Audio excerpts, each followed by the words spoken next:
За успешное окончание курса обучения по обработке камня и базовым навыкам по реставрации средневековой каменной архитектуры вручается Нангастхоеву Мураду Исраиловичу. Первый выпускной школы каменщиков, 12 свежих специалистов, результат 4-месячной работы. Они теперь по праву могут называться настоящими мастерами. И это подтверждает полученный долгожданный билет – сертификат каменщика-реставратора. Их вручает первый заместитель председателя правительства Магомед Евлоев. Он отметил востребованность новой профессии для Ингушетии. На сегодняшний день мы выпускаем 12 квалифицированных мастеров, которые уже, по имеющейся у меня информации, у нас будут работать, пристроены. И впоследствии дальше мы будем увеличивать эту работу и выпускать новых наших мастеров. У нас много объектов, проект рассчитан на 10 лет.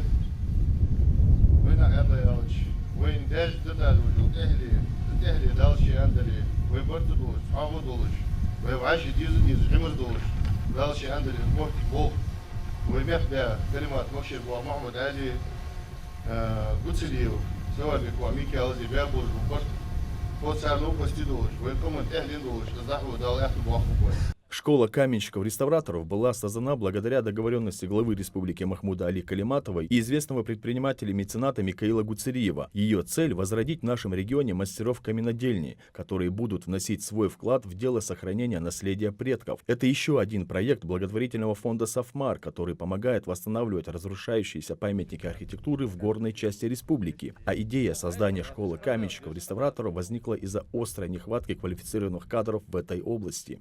На совещании у Микаила Саварбековича я делал доклад о ремонтных, восстановительных работах. Микаил Саварбекович говорит, нужно увеличивать темп работ. Нужно наращивать темпы работ. На что я говорю, что у нас в этой области специалистов только единиц. На самом деле 2-3 человека в этой области специалистов в республике. И за счет того, что за счет нехватки специалистов мы не можем наращивать объемы, увеличивать объемы работ. Микаил Саварбекович задумался так на 1-2 секунды и говорит, тогда мы создадим школу и будем учить людей обработке камня, то есть нужно выращивать своих специалистов. Его поддержал, эту идею Махмуд Али Макшарипович поддержал. Я созвонился с Рамзаном Султыговым, и через 2 недели была уже открыта вот эта школа наследия по обучению мастеров по обработке камня. Выпускники школы – представители разных тейпов. Так, проект предусматривает наличие в каждом роду своего индивидуального мастера, который по окончанию учебы сможет при поддержке благотворительного фонда «Сафмар» заняться реставрацией фамильного башенного комплекса. Обучал мастерству Рамзан Султыгов. Он более 25 лет реставрирует архитектурные памятники средневековой Европы. На его счету несколько десятков восстановленных каменных строений. Он реставрировал культурные сооружения в Испании, Португалии, Франции и Великобритании. ومهتي حم ياسر إلكتريشيستو ياسر تاق حمد ياسر وزينات باسر لر تحضوش يري إيشتون يعني شو داخ تون بيج باقواش محبة لرتون يموتي كواش لا يقرأ ديالرياس لو درسون ويمخ دان محمود علي مكشري بوجه Совмари президента Микаила Саварбековича Гуцериева Делресхал Адор Масняны Хадахкара Шуанда Делресхал Тхасидеры Тхаюхиры Холархарн Хуцлархам Буашберы. Чтобы получить свои сертификаты, ученикам приходилось оттачивать свое мастерство здесь под открытым небом в любую погоду. Для обработки одного камня уходило от 1 часа до 3 суток. Вот их экзаменационные эскизы. Всего тут 10 строений на 12 человек. Это предусмотрено специалитетом. 2 учеников обучались обработке арочных конструкций. Их работы продемонстрированы на всех эскизах. Инструктор школы Рамзан Султыгов провел экскурсию для гостей.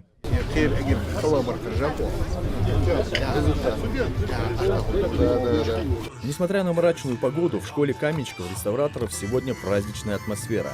Песни, танцы, котел с мясом и шашлыки. Свой выпускной ребята отмечают пышно. Магомеду Султыгову уже 40 лет. Делится, что это его 3-й выпуск из учебного учреждения. Радостное ощущение, ребята,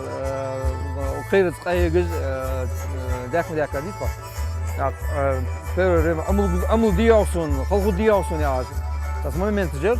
Занятия для учеников начались в декабре прошлого года. Пройдя инструктаж по технике безопасности, оказанию первой помощи и предотвращению аварийных ситуаций, они приступили к главным урокам – обработке камня. Инструктор каменоломни говорит, что ребята очень быстро вклинились в работу, навык по обработке схватывали на лету. Ребята у нас генетически, мы вообще все ингуши, мы генетические каменщики, да.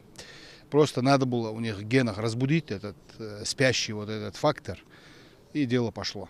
Они показали хорошие результаты, все ребята. Пару случаев у нас было, которые они должны были сделать пересдачу экзамена. Именно теоретические. Да? Это они справились.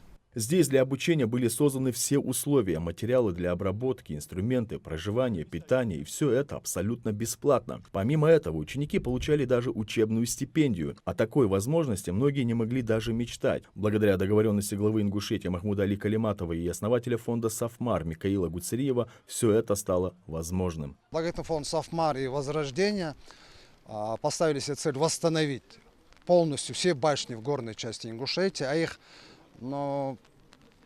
примерно сегодня 2600 башен, плюс-минус.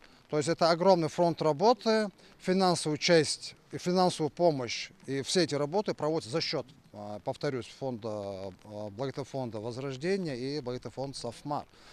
Поэтому мы сегодня проблема то, что у нас была нехватка специалистов для этих работ, да, то есть мы открытием этой школы, то есть закрываем эту проблему. То есть в дальнейшем у нас не будет проблем в специалистах в этой области. Созданные Микаилом Гуцериевым фонды «Сафмар» и «Возрождение» реализуют в Ингушетии значимые проекты в области культуры, образования, здравоохранения, развития информационных технологий в сфере сохранения объектов культурного наследия. При поддержке мецената сегодня проводится реконструкция башенных комплексов Джайрахского района, а эта масштабная программа рассчитана более чем на 10 лет, что автоматически на этот срок предоставляет нашим выпускникам работу на ближайшее время. Уже через несколько дней каменоломню заполнят новые ученики по обработке камня, а значит, прежние мастера приступят к восстановлению башенного комплекса Пуй. Адам Гулоев, Муслим Арчаков, Магаз 24.